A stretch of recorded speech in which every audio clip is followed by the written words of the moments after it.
హల్లెలూయా హల్లెలూయా. సమస్త మహిమ ఘనత ఆమెకే చెల్లును గాక.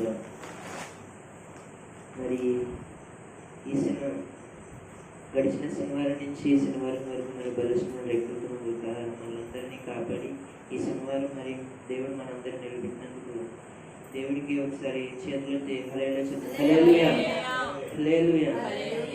మరి నేను మీకన్నా చిన్నవాడినే కానీ దేవుడు నాకు అనుగ్రహించిన కొద్ది మాటలు మీతో పంచుకోవాలనుకుంటున్నాను. మార్కు రాసిన సువార్త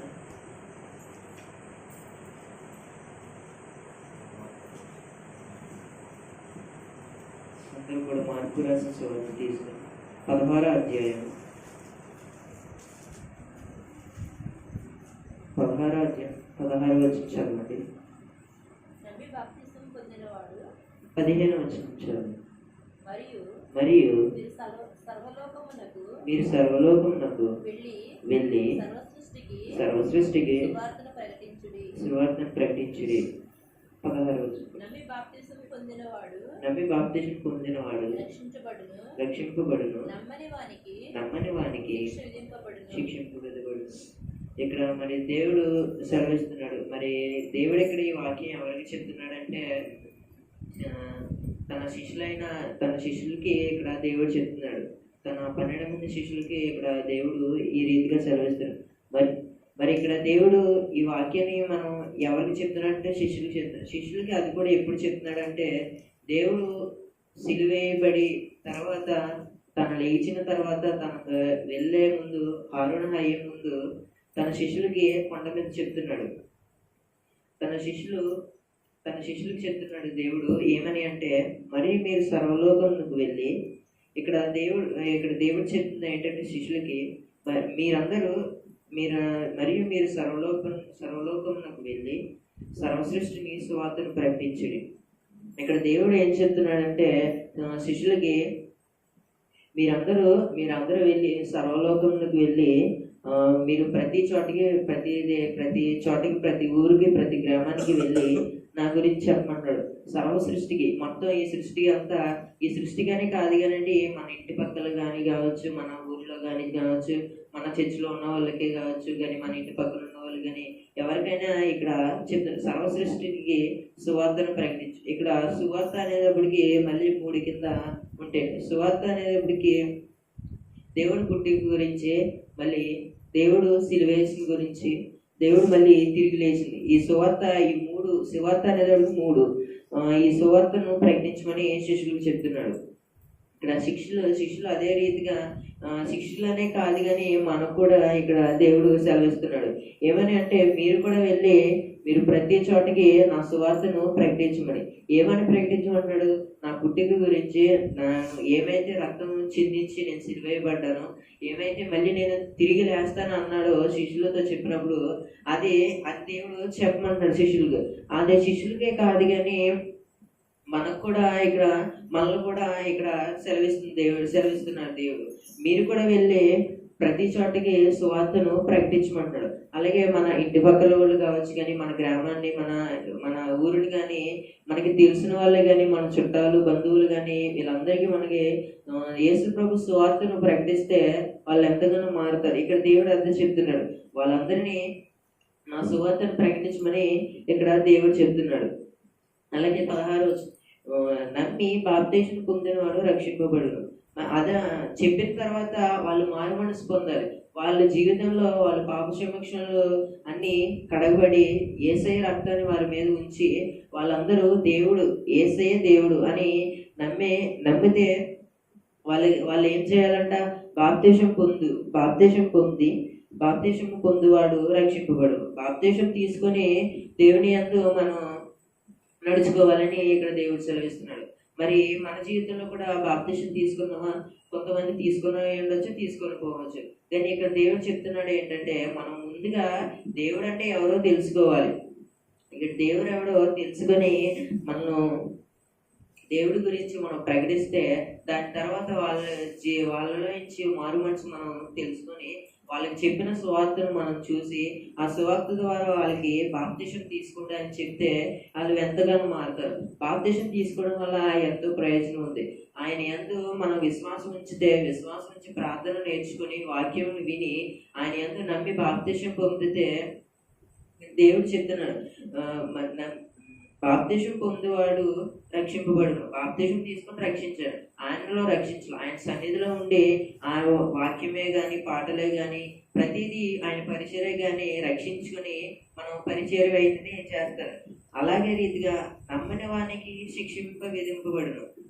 ఇక్కడ ఎక్కువ మాట కూడా చెప్తాడు, నమ్మిన వాళ్ళకి అందరికీ బాప్తిసం తీసుకోమని ఇక్కడ దేవుడు చెప్తాడు. కానీ నమ్మని వాళ్ళకి ఎవరైతే మూర్ఖత్వంగా ఉంటారో ఎక్కువ మనం ఏమైనా చెప్పారనుకోండి దానికి వెంటనే సమాధానం చెప్తారు. వెంటనే ఇప్పుడు యేసు ప్రభు నమ్ముకుంటారా అన్నాం అనుకోండి, యేసు ప్రభు ఎవరు అని మూర్ఖత్వంగా మాట్లాడతారు. వాళ్ళ గురించి చెప్తున్నాడు, నమ్మని వానికి శిక్ష విధింపబడు. ఆ శిక్ష ఎక్కడ ఉంటది మనకు తెలియదు, ఇక్కడ ఉండకపోవచ్చు. ఇక్కడ మనకి మామూలుగా శిక్ష చూసుకుంది అప్పుడు ఏమనే ఫస్ట్ దేవుడిని అని ముందు చెప్తారు. కానీ ఇక్కడ దేవుడు చెప్తున్నది ఏంటంటే నమ్మని వానికి శిక్ష విధింపు. అది ఇప్పుడు తెలియదు మనకి శిక్ష అనేది ఎక్కడ ఉంటుంది, ఆయన రెండో రాకుడు వచ్చినప్పుడు మనందరినీ ఎత్తుకొని తీసుకుని వెళ్ళినప్పుడు నమ్మిన వాళ్ళందరినీ తన పరలోకానికి తీసుకెళ్లి నమ్మని వాళ్ళందరినీ అగ్నిగుండంలో పాడేస్తారు. అప్పుడు మాత్రం శిక్ష విధింపబడును. కానీ ఈ విషయం తెలియదు చాలా మందికి. మన జీవితంలో కూడా మనం దేవుడి గురించి తెలుసుకుంటూ బాప్తిసం తీసుకుంటాం, కానీ ఏయేయో పనులు చేస్తాం. ముందుగా దేవుడు అంటే దేవుడు ఉన్నాడు అనుకుంటాం, వాక్యం అంటాం, పాటలు వింటాం.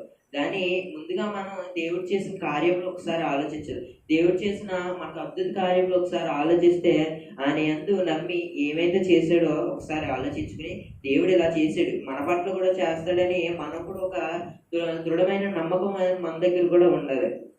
ఆ నమ్మకం ఉన్నప్పుడే మనం దేవుడు కూడా మనకి కార్యం చేస్తాడు. కానీ అదే రీతికి ఇక్కడ నమ్మిన వారికి కూడా శిక్ష విధింపబడ్డు. అది శిక్ష విధింపబడ్డు. చాలా మంది వినరు మాట. ఇప్పుడు ఎక్కువగా ఏమైనా చెప్తే అసలు ఎలా ఉంటదంటే ఇంక మనం చెప్పలేము. దేవుడు అనేటప్పటికి వెయ్యో ఇంకా మాటలు అవన్నీ ఇంకా మనకి చెప్పలేం. కానీ చాలాగా మారిపోతారు అందరూ.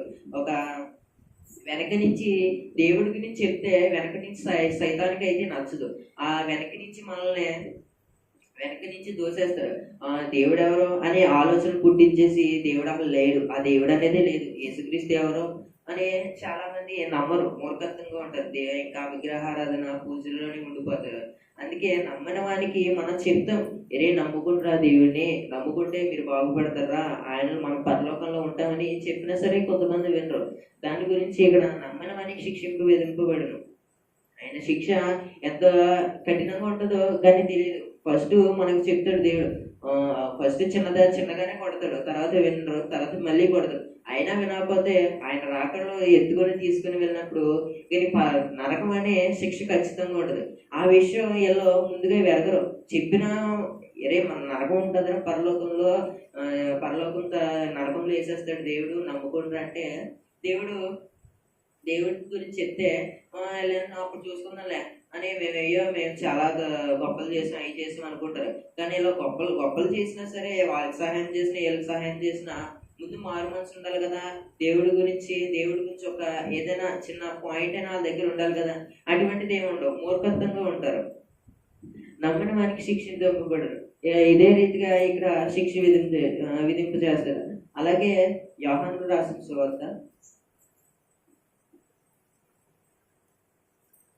మనం ముందుగా దేవుడు ఎవరైనా తెలుసుకుంటే ఆయన యందు మనం విశ్వాసం నుంచి ఆయన నమ్మకం మనం దృఢపరచుకోవాలి. యోహాను రాసిన సువార్త 20వ అధ్యాయం 31 వచనం.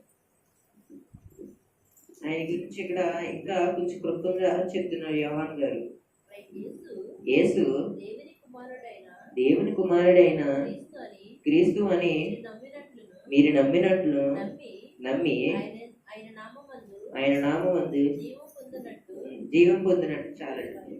ఇక్కడ దేవుడు చెప్తున్నాడు మనం ముందుగా బాప్తిసం తీసుకోవడం కాదు, ముందుగా ఆయన్ని నమ్మాలి. నమ్మే ముందు ఆయన ఎవరనేది కూడా ముందు మనం తెలుసుకోవాలి. ఎవరు దేవుడు అంటే బైబిల్ దేవుడు. ఆ బైబిల్ దేవుడు ఎవరు? క్రీస్తు శకం అలాగా ఎక్కడ ఆదాం నుంచి దేవుడు వచ్చాడు, అబ్రహాం నుంచి వచ్చాడు, ఇస్సాకు నుంచి, యాకోబు నుంచి వచ్చాడు అని కాదు. ఇక్కడ ముందుగా మనం వాళ్ళందరి నుంచి తెలుసుకుంటాం. అది ఆ విషయం కొంచెం మనం దాన్ని కొంచెం అలా వదిలేసి మన ఇక్కడ దేవుడి గురించి, ఇక్కడ దేవుడు అంటే ఎవరు, ఆయన ఏమో ఏం చేయమన్నాడు, నా గురించి తెలుసుకొని నా సువార్తను ప్రకటించమన్నాడు. నేను ఏమైతే చేసిన కార్యములు, నేను ఏమైతే అద్భుత కార్యం చేసిన, ఏమైతే సూచక్రియలు చేసినో, గుడ్డివాడిని లేపడం, చెవిటివాడిని చెవుడు వినేలా చేయడం, చిన్నపిల్లలు చనిపోయిన వాళ్ళని లేపడం, లాజరుని లేపడం, ఇవన్నీ సూచక్రియలు చేశాడు. కానీ దానికన్నా ముందు అసలు దేవుడు ఎవరు అనేది తెలుసుకోమన్నాడు. యేసు దేవుని కుమారుడైన క్రీస్తు అని మీరు నమ్మినట్లను ఇక్కడ చెప్తున్నాడు. దేవుడి కుమారుడు ఎవడు? దేవుడు అనేది ఎక్కడ ఉంటాడు? పరలోకంలో ఉంటాడు. కానీ మనకి తెలిసింది పరలోకం. కానీ ఆయన ఎక్కడ ఉంటాడు? తేజమండలంలో ఉంటాడు. ఆయన తేజమండలం నుండి ఏం చేస్తాడు? ఆయన స్వరూపం మనకి ఎదురుగా వస్తే మన కళ్ళు రెండు సరిపో, అలా మనం వెంటనే సరిపోతాం, అంత ప్రకాశంగా ఉంటుంది ఆయన వెలుగు. ఆయన ఏం చేశాడంటే పరలోకానికి మన దగ్గరికి కూడా ఏం చేశాడంటే తన రూపాన్ని, అదే రూపాన్ని, దేవుడి రూపాన్ని తన కుమారుడిగా తయారు చేసుకుని వాళ్ళని దేవుని కుమారుడిగా యేసుక్రీస్తుని మన దగ్గర పంపాడు. ఇక్కడ అదే చెప్తున్నాడు. దేవుని కుమారుడైన క్రీస్తు ఎవరు? యేసుక్రీస్తు తండ్రి అయిన దేవుడి స్వరూపాన్ని మన దగ్గర తన కుమారుడి కింద మనకి అనుగ్రహించాడు. అలాగే ఇక్కడ చెప్తున్నాడు, ఆయన నమ్మిన ఆయన నామమందు జీవం పొందుతుంది. అదే ఇక్కడ చెప్తున్నాడు ఏమని అంటే, ముందుగా ఆయన నమ్మాలి, ఆయన ఎవరు తెలుసుకోవాలి, తెలుసుకున్న తర్వాత ఆయనలో ఇంకా మనం నమ్మకాన్ని దృఢపరచుకోవాలి. నమ్మి ఆయన నామమందు జీవం పొందాలి. ఆయన జీవం ప్రతి విషయంలో, ప్రతి మాటలో, ఆయన చేసిన ప్రతి పనులు కానీ అది ఒక నమ్మకం అనేది మనం ఉంచాలి. చాలా దేవుడు చేశాడు, గోల్డెన్ని క్రియలు చేశాడు, గోల్డెన్ అద్భుత కార్యం చేశాడు, ఎన్నో చేశాడు. ఇక్కడ బైబిల్ మనం ఒకసారి తెరిచి చూస్తే కానీ చాలా ఉంటాయి. కానీ దేవుడు యేసుక్రీస్తు అని మనం తెలుసుకోవాలి. నమ్మి ఆయన నామమందు జీవం పొందినట్లును ఇవి రాయబడను. ఇక్కడ యోహాను గారు రాస్తున్నాడు ఏమని, ఆయన యందు నమ్మండి, ఆయన దేవుడు, ఆయన యేసుక్రీస్తు అని చెప్పాడు, ఆయన యందు నమ్మండి అని చెప్తున్నాడు. దేవుడు ఎంతో మందిని స్వస్థపరిచాడు, ఎంతో మంది కార్యాలు చేశాడు. కానీ ఇవన్నీ మనం పట్టించుకోం. ఆ కార్యాలు చేసామంటే ఇప్పుడు అసలు పట్టించుకో. ఇప్పుడు మన విషయంలో మన ఇంట్లో ఒక యజమాని ఉన్నాడంటే ఆ యజమాని ఏది చెప్తే అదే. ఒకవేళ ఆ యజమాని చెప్పినా మనం కొన్ని ఒకవేళ చేయకపోతే ఎందుకు చేయం? ఆ యజమాని అనేవాడు నమ్మకం లేకపోతే మనం ఆ పనులు చేయం. అలాగే ఇక్కడ దేవుడు చెప్తున్నాడు, మనకంటూ ఒక యజమాని ఉన్నాడు, ఆయనే యేసుక్రీస్తు. ఆయన ఎందు మనం నమ్మకం ఉంచితే ఆయన మన ఎందు కూడా ఎంతగానో మనకు ఎందు కార్యాలు చేస్తాడు ఇక్కడ దేవుడు. మరి ఆయన ఎందు మనం నమ్మకం ఉంచి నమ్మినట్లయితే దేవుడు మనకి ఎంతగానో సహాయం చేస్తాడు. దేవుడు ఎంతగానో, అందుకే దేవుడు 16:16 ఏమని చెప్పాడు? 16:16 నమ్మి బాప్తిసం పొందినట్లయితే రక్షింపబడను. బాప్తిసం పొందుకొని రక్షిస్తే యేసుక్రీస్తు గురించి తెలుసుకొని ఆయన నామము ఎటువంటిదో ఎరిగి ఆయన రక్షణ ఎటువంటిదో తెలుసుకొని ఆయన రక్తాన్ని చిందించి మనకి ఎంతగానో త్యాగం చేశాడు. అవన్నీ తెలుసుకోవడం మానేసి మనం దేవుడు అంటే బాప్తిసం దేవుడి గురించి చెప్తాం, అయిపోకు భయం వేస్తుంది మాకు అని అంటారు. కానీ బాప్తిసం ఇచ్చేయండి పాస్టర్ గారు అంటారు. కానీ ఇక్కడ బాప్తిసం తీసుకునే ముందు ఏమేమి ఉంటాయో తెలుసుకోవాలి, ఏం జరుగుతుందో తెలుసుకోవాలి. అవన్నీ తెలుసుకున్న తర్వాత ఆయన ఎందు నమ్మి రక్షించబడితే అప్పుడు బాప్తిసం తీసుకోవాలి. అప్పుడు బాప్తిసం తీసుకుంటే మనకి ఎటువంటి ఆపద, ఎటువంటి ఆలోచనలు, ఎటువంటి చెడు ఆలోచనలు వెనక నుంచి సైతాను మనల్ని ఏ ఆలోచనతో మనకి వెనక లాగేస్తాడు. కానీ మనం దేవుడి గురించి తెలుసుకొని దేవుడి అంత నమ్మకం ఉంచితే దేవుడు చేస్తాడనే ముందుగా నమ్మకం ఉండాలి. ఆ నమ్మకం ఉంచితే ఎంతగానో ఇక్కడ ఆలోచించగలగా ఉండాలి. మనం ఆలోచించకుండా సరే బాప్తిసం తీసుకున్నామని వదిలేస్తే అక్కడ అలా ఉండకూడదు.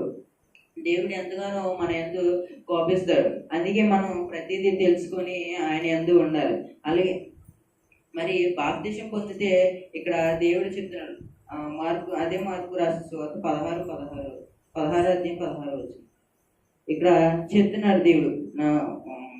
నమ్మి బాప్తీసం పొందినవాడు రక్షింపబడు.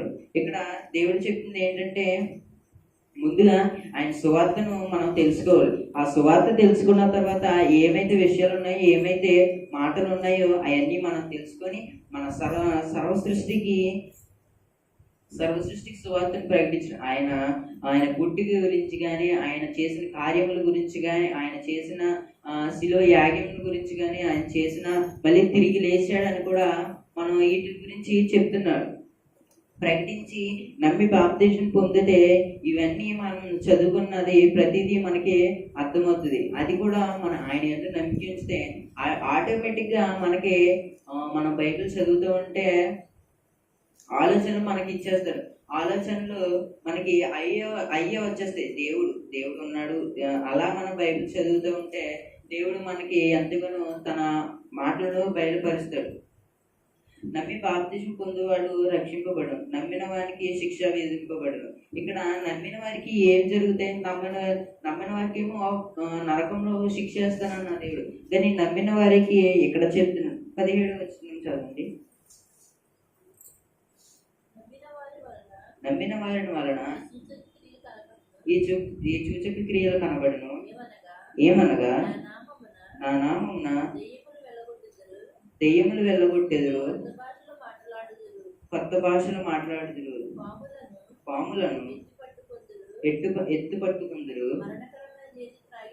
మరణకరమైన ఏదీని త్రాగినను అది వారికి హాని చేయదు.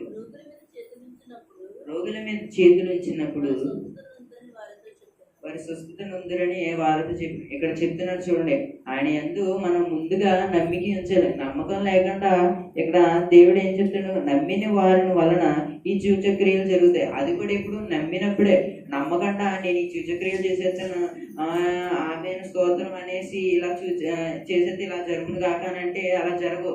అది కూడా మనం నమ్మిక ఉంచితే మనకి ప్రతి పనిలో కానీ, ప్రతి విషయంలో కానీ నమ్మకం వలన దేవుడు మనకి ప్రతి కార్యంలో మన యందు బయలుపరుస్తాడు. ఇక్కడ చెప్తున్నాడు. అలాగే నమ్మి బాప్తిజం పొందువాడు రక్షింపబడును. అది ఏమంటారు? నమ్మిన వారిని వలన ఈ సూచక్రియలు జరుగుతాయి. ఇక్కడ చెప్తున్నాడు, నమ్మిన వాళ్ళందరికీ ఈ దేవుడు చేసిన కార్యములు ఇక్కడ చెప్తున్నాడు. దేవుడు చేయబోయించే కార్యాలు, దేవుడు మన చేత చేయించే కార్యాలు ఇక్కడ చెప్తున్నాడు. ఏమనగా నా నామమున దెయ్యములు వెళ్ళగొట్టేది. ఇప్పుడు చూడండి, అనేక మంది మన దైవజనులను చూడతాం. వాళ్ళందరూ నమ్మకం ఉంచుతారు దేవుని అందు. ముందుగా దేవుడు అనేది ఎవరో తెలుసుకుంటారు. అసలు దేవుడు ఎవరు అనేది బైబిల్ ఓపెన్ చేసి చదువుతారు. దేవుడి గురించి మొత్తం తెలుసుకుని ఆయన యందు రక్తం చిందించి ఆయన రక్తం తన మీద పరమించుకొని ఎంతగానో నమ్మిక ఉంచుతారు. వాళ్ళందరూ దెయ్యాలు వెళ్ళగొడతారు. కానీ మనం చేయలేమా? అది చేయగలం. అది కూడా ఎప్పుడంటే మనం ఆయన యందు నమ్మిక ఉంచి, విశ్వాసం ఉంచి, ప్రార్థన చేయించుకొని ఆయన కార్యముల గురించి మనం తెలుసుకుంటే, మనం కూడా ప్రార్థన చేస్తే మనం కూడా ఇక్కడ వెళ్ళగొడతాం. ఇక్కడ ఎలాగే చెప్తున్నాడు దేవుడు. ఏమనగా నా నామం దెయ్యములను వెళ్ళగొట్టేదురు, కొత్త భాషలు మాట్లాడదురు. ఇక్కడ కొత్త భాషలు అనేటప్పటికీ మళ్ళీ ప్రార్థన చేసినప్పుడు కూడా అనేక భాషలలో మాట్లాడతారు. తన అభిషేకం, దేవుడు మనకు అభిషేకం ఇచ్చినప్పుడు ప్రార్థన చేసినప్పుడు అనేక భాషలు మాట్లాడతారు. అలాగే పాములు ఎత్తు పట్టుకుందరు, మరణమైన ఏది త్రాగదు. ఇక్కడ పాములే కానీ మనం చావు కూడా ఎటువంటి హాని జరగదు. ఎటువంటి మనం బండి మీద వెళ్తే నాకు చాలా భయంతో ఉంది. కానీ ఇక్కడ చెప్తున్న దేవుడు మరణము మరణకరమైన ఏదిని తగదుని త్రాగినను అది వారికి హాని చేయదు. మరణకరమైన మనం ఏదైనా విషయము తాగినా, మనం ఏదైనా మనం ఇప్పుడు ఇంట్లో గొడవలు వచ్చినా, బయట ఏమన్నా ఫ్రెండ్స్ ఏమన్నా, కొన్ని చుట్టాలు ఏమైనా మనం ఏదైనా తప్పు చేసినా భయపడి చాలా మంది తాగేస్తారు. విషం లాంటిది, సంథింగ్ ఫెనాయిల్ కానీ, పెట్రోల్, డీజిల్ ఇటువంటివి తాగేస్తారు. అవి తాగినా సరే మీకు ఎటువంటి హాని చేయదు అని చెప్తున్నారు. రోగుల మీద చేతులుంచినప్పుడు వారు స్వస్థత నొందురని వారితో చెప్పును. ఇక్కడ మనం ఇంకోటి కూడా చెప్తున్నాడు దేవుడు. రాకరికి రోగుల మీద మనం నమ్మితే ఆయన చేతి నుంచి మనం ప్రార్థన చేస్తే కార్యాలు జరుగుతాయని ఇక్కడ చెప్తున్నారు. బైబిల్ ఎంతమంది ఉన్నారు? కార్యాలు చేసిన దైవజనులు ఎంతో మంది ఉన్నారు. ప్రార్థన చేసి దెయ్యములు వెళ్ళగొట్టేవారు. యేసు ప్రభువే కూడా దేవుడు లోకానికి వచ్చినప్పుడు ఎన్ని కార్యములు చేయలేదు, అవన్నీ తన తండ్రి యందు నమ్మికించి తన తండ్రి తండ్రికి ప్రార్థన చేసినప్పుడు ఎన్నో కార్యములు అలాగే చేశాడు ఇక్కడ దేవుడు కూడా. మనం కూడా స్వస్థత నొందుదు వారి చేతులు రోగుల మీద చేతులు ఉంచినప్పుడు వారి స్వస్థత నొందురని వారు చెప్పి మనం కూడా ఇక్కడ ఈ పనులు చేయొచ్చు అంటండి. దేశప్రభువే కాదు, బైబిల్ ఉన్న వాళ్ళే కాదు, దైవజనులే కాదు, మనం కూడా ఆయన యందు నమ్మి బాప్తిసం పొంది ప్రార్థన తెలుసుకుని ప్రార్థన ఎలా చేయాలో ప్రతిదీ మనం తెలుసుకుంటే మన ద్వారా కూడా కార్యం జరుగుతాయి. మన ద్వారా కూడా భాషలు మనం ప్రార్థన చేస్తే ఎన్నో కార్యములు కూడా జరుగుతాయి అని ఇక్కడ దేవుడు సెలవిస్తున్నాడు. అదే రీతిగా మనం బాప్తిసం పొంది ప్రతి విషయంలో మనం తెలుసుకుంటే ఎటువంటి ఇబ్బంది ఎటువంటి రాదు. అలాగే మరి మన నోటి నుండి కూడా మనం ఒప్పుకోవాలి. మరి ఇంకొక మాట తెలుసుకుందాం. రోమీలకు రాసిన పత్రిక, ఆయన ఎందుకు మనం నమ్మికించి ఆయనే దేవుడని మనం ఒప్పుకోవాలి. రోమీలకు రాసిన పత్రిక 10వ అధ్యాయం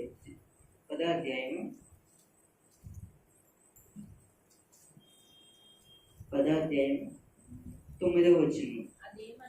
అదేమనగా యేసు ప్రభువని నీ నోటితో ఒప్పుకొని దేవుడు మృతుల్లో నుండి ఆయన లేపనని నీ హృదయం విశ్వసించిన ఎడల నీవు రక్షింపబడతావు. నమ్మకం ఒకటే కాదండి, బాప్తిసం ఒకటే కాదండి. ఇక్కడ దేవుడు చెప్తున్నారు ఏమని, అదేమనగా యేసు ప్రభు అని నీ నోటి ద్వారా నువ్వు ముందుగా ఒప్పుకోవాలి.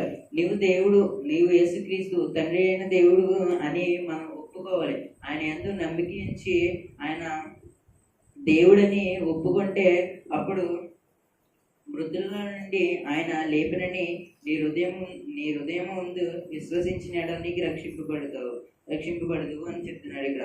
ఆయన యందు మనం నమ్మికించి మన నోటి ద్వారా ఆయన దేవుడని ప్రతి చోటకి వెళ్ళి ప్రతి గ్రామానికి ప్రతి ఊరికి వెళ్ళి ఆయన సువార్తను ప్రకటించి మన నోటి ద్వారా దేవుడు నిజమైన దేవుడు మన బైబిల్ గ్రంథంలో ఉన్నాడు, మన దేవుడు ఎంతో శక్తి గల దేవుడు అని మన నోటి ద్వారా ఒప్పుకుంటే ఇక్కడ మనకి ఎటువంటి సమస్య, అప్పుడు మనకి దేవుడు మనం చూసి మనం రక్షించి మనకి ఎటువంటి ఆపద, మనకి ఎటువంటి మాటలు, ఎటువంటి చెడు మాటలు కానీ ఎటువంటి ఆలోచనలు దేవుని యందు తప్ప బయటి ఆలోచనలు కానీ వాడిని కొట్టడం, వాడిని తిట్టడం, వాడిని అలా చేయడం, వాళ్ళు ఇలా చేయడం అటువంటి ఆలోచనలు కాదు. కానీ దేవుని యందు మనం విశ్వాసం ఉంచి నమ్మిక ఉంచితే మనకి ఎటువంటి సమస్య ఎటువంటి ఇబ్బందులు కూడా రావని ఇక్కడ దేవుడు సెలవిస్తున్నాడు. అదే రీతిగా మన విషయంలో కూడా మన జీవితంలో ఏమైనా తప్పులు ఉన్నా ఏమైనా ఉన్నా అవన్నీ మనం తెలుసుకొని దేవుని పట్ల మనం ముందుగా మనం నమ్మకించితే ఎటువంటి సమస్యలు అనేది ఎటువంటి ఇబ్బందులు అనేది రావు. నమ్మకించి ప్రార్థన చేస్తే ఇక్కడ ఎంతగానో ప్రార్థన చేస్తుంది. మోషే చూడండి, ఐగుప్తు దేశానికి వెళ్లే ముందు ఇక్కడ దేవుడు చెట్టు పొద ద్వారా మాట్లాడినప్పుడు దేవుడు నేను నత్తివాడిని అని అంటే నా యందు నమ్మిక ఉంచి అని చెప్తాడు. నా యందు నమ్మిక ఉంచి నువ్వు ఐగుప్తు దేశానికి వెళ్ళి ఇశ్రాయేలు దేవుడని యెహోవాను నేనే అని చెప్పని ఇక్కడ మోషేతో చెప్తున్నాడు. అప్పుడు మోషే నేను నత్తివాడు ప్రభువా, నేను సరిగ్గా మాట్లాడలేను, నా అన్న చూడండి హారోను ఎంత చక్కగా మాట్లాడతాడు, నేను దేవుడు చెప్పిన కాదు, నువ్వే నాకు కావాలి, నేను ఎంచుకున్న వాడినని మోషేతో అన్నప్పుడు మోషే భయపడుతూ వెళ్తాడు. కానీ తర్వాత దగ్గరికి వెళ్ళి ఫరో రాజుతో మాట్లాడినప్పుడు ఎంత చక్కగా మాట్లాడుతాడు, ఎంతగా ఆయన ఎంత ముందుగా నమ్మకించాడు. ఫస్ట్ వెళ్ళే ముందు భయపడతాడు కానీ ఏదేదో కొంచెం ఆలోచనలు వచ్చినాయి. కానీ సరే దేవుడు చెప్పిన పని కాబట్టి, దేవుడు చేయమన్న పని కాబట్టి తప్పక చేయాలి. తప్పక ఆయన యందు నమ్మిక ఉంచితే మనకి ఎటువంటి ఆపద రాదని దేవుడు చెప్పాడు. అందుకే మోషే వెళ్ళి వెంటనే ఫరో ఇది దేవుడు సెలవిస్తున్నాడు, ఇశ్రాయేలు దేవుడిని నువ్వు విడుదల చేయని ఎంత చక్కగా మాట్లాడతాడు. అప్పుడు మోషేకి ఎంతో ధైర్యం కలిగి ఆయన ఎంతో విశ్వాసం ఉంచి ఇశ్రాయేలు దేవుడిని అలాగే ఇశ్రాయేలు ప్రజలు ఎంతో మోషేని దూషిస్తారు, కానీ ఆయన యందు నమ్మిక ఉంచి ఆయన ఎన్ని బాధలున్నా, ఎన్ని ఇబ్బందులున్నా, ఎన్ని సమస్యలున్నా, ఎన్ని సమస్యలు అలాగే తట్టుకుని ఆయన యందు నమ్మిక ఉంచి ఆయనలో ప్రతి చోట ఆయన కానాను దగ్గర వరకు వెళ్తారు.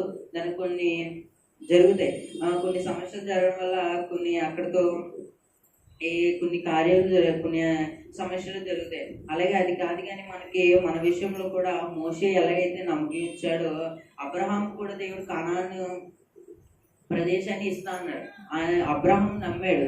అబ్రహాం నమ్మి సారాకి చెప్పినప్పుడు సారా కూడా నమ్మిందని ఇక్కడ బైబిల్లో ఉంటుంది. అలాగే మన మన మన రీతిలో కూడా మనం చూసుకుంటే ఇక్కడ ఎంతో మంది బైబిల్లో ప్రతి ఒక్కరు దేవుని నమ్మిన వాళ్ళు ఉన్నారు. వాళ్ళందరూ నమ్మకం ఇచ్చిన వాడు ఈ జీవ గ్రంథంలో వీళ్ళందరూ రాయబడుతున్నారు. అలాగే మనం కూడా జీవ గ్రంథంలో ఎక్కాలంటే ప్రతి విషయంలో ముందుగా ఆయన యందు నమ్మిక ఉంచి విశ్వాసం ఇచ్చితే మనకి ప్రతి పని అనేది జరుగుతుంది, ప్రతి కార్యం అనేది జరుగుతుంది. ఆయన యందు నమ్మిక ఉంచితే మన ఎదురుగా దేవుడు మనకు తెలియకనే మనల్ని ఒక స్థాయిగా అయితే నిలబడతాడు దేవుడు. మరి ఈ చిన్న మాటలు దేవుడు దీవించును కాక.